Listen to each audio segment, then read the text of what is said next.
Hey, what's up? It's fun fact, I haven't actually washed or even changed this shirt since the last video. That's a fun fact. We're here with a lot of guns today, thanks to the cameraman. I just picked up this Prolite, and I figured before I do a spraying video and spraying review, like I did with the Iwatas, I want to do a quick comparison since we have them all here right now.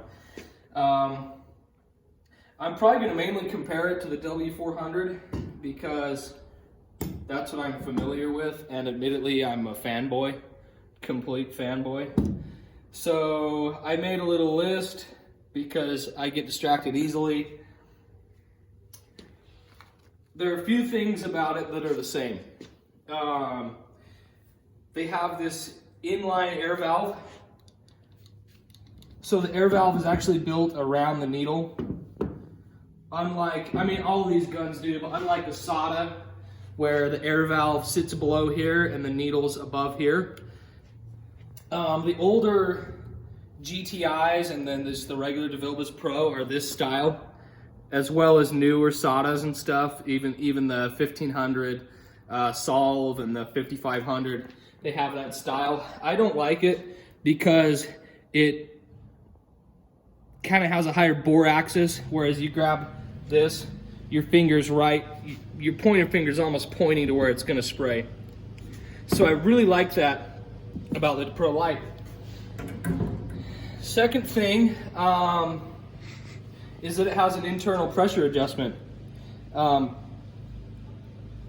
are guns out there that don't have this, and I really like it because it gives you the ability, if you're comfortable enough with the gun, to just run a fitting like this, to where you can just bypass the regulator and adjust it right on the gun. I really think that's another pro of the Prolite, or the Pro Life as I like to call it.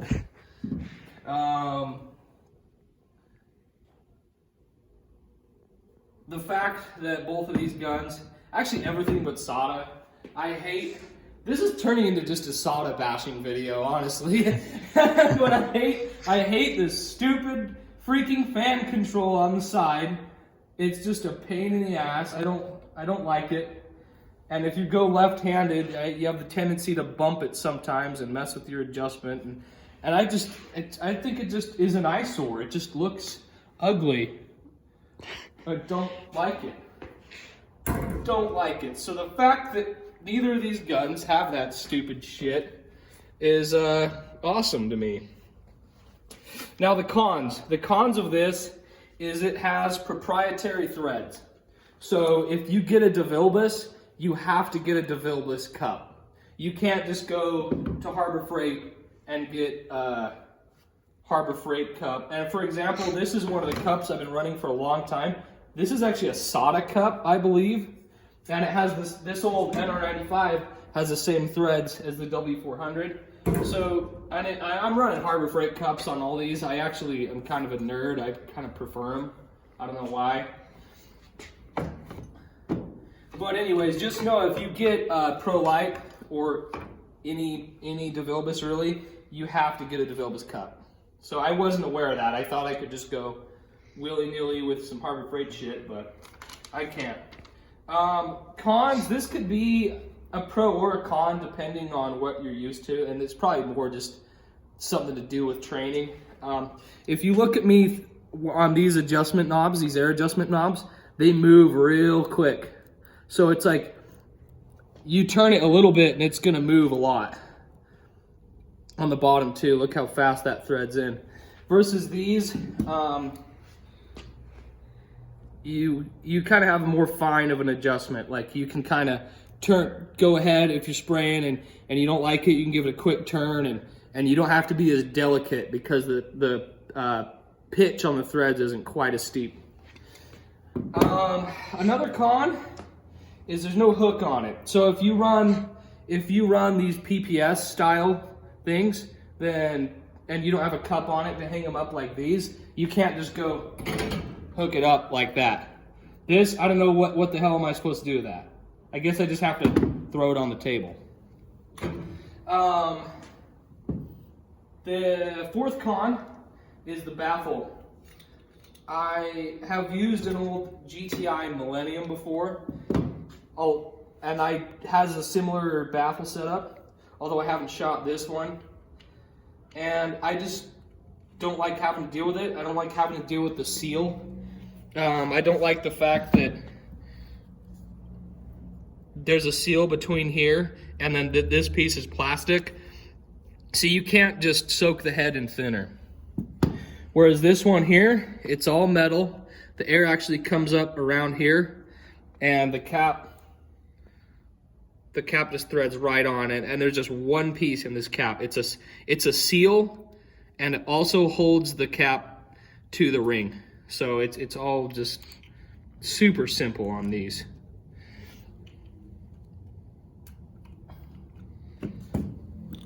This cap here, it has a wire clip that holds the cap to the ring, and it actually seals on the face of this baffle.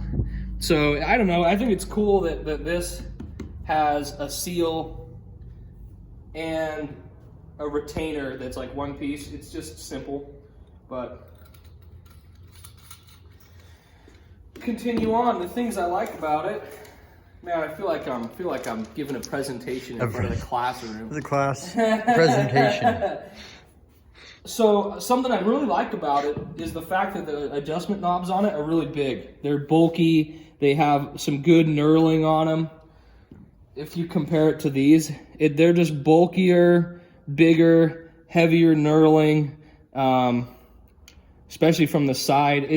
This one is just really skinny surface to grip onto. This has a lot of area to it, so I like that. That's a big plus. Another huge plus is that it comes with 2 air caps. This one comes with a compliant air cap and an HVLP air cap, and somewhere in here they sent me 2 other nozzles. So this kit is a TE20, an HV30, and then a 131415. I've got the 1.4 in it, just because that's what I'm used to. We'll see. I might play around with other combinations later, but right now I have the 1.4 and the HVLP on it. So we'll see how that works. So that's a huge plus, because on these guns, the nozzles aren't interchangeable between HVLP and compliant and conventional. So this, you have T10, T20, and HV30, so you have like your 3 styles. This, actually, I have a Bellaria right here. That's a conventional. This is a compliant. Where am I?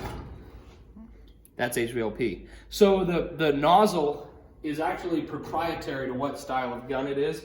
Whereas this, you can run, not only do they send you with additional air caps, but you can run all of the different air caps with the same nozzle. So that's a huge plus.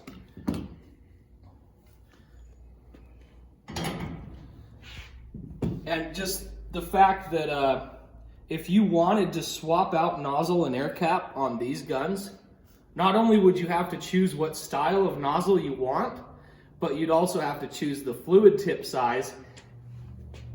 That runs $150, and the air cap runs $150. So the way I look at it, this is a 600, I paid $650 for it, but they send you with $450 worth of fluid tips and air caps if you wanted that same adjustability on these guns.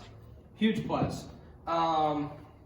Another one too, these guns here, if you want to get up real close, they have a what my grandpa calls a Jesus clip, because when you take it off, it's going to fling across the room and you're going to use the Lord's name in vain. And it's happened. The other day I had to get a magnet and search the whole floor because it was a Saturday and I had something to spray, man, and I had to reassemble my gun. This one, it's just got a Torx head on it that you can just thread out. It's not going to fly across the room. As long as you're paying attention, you really have to be messing up to make that fly across the room. The last plus is because there's no seal in this air cap, you can soak the cap in thinner, just leave it soaking. I've done it on these guns too, but I've heard it can mess up the seal over time, so I've kind of stopped doing it, but that's a plus, I think. I like the cap better, but I don't like the baffle as much.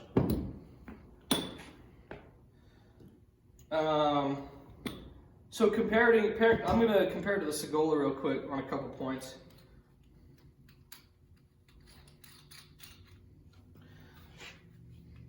So versus the Segola,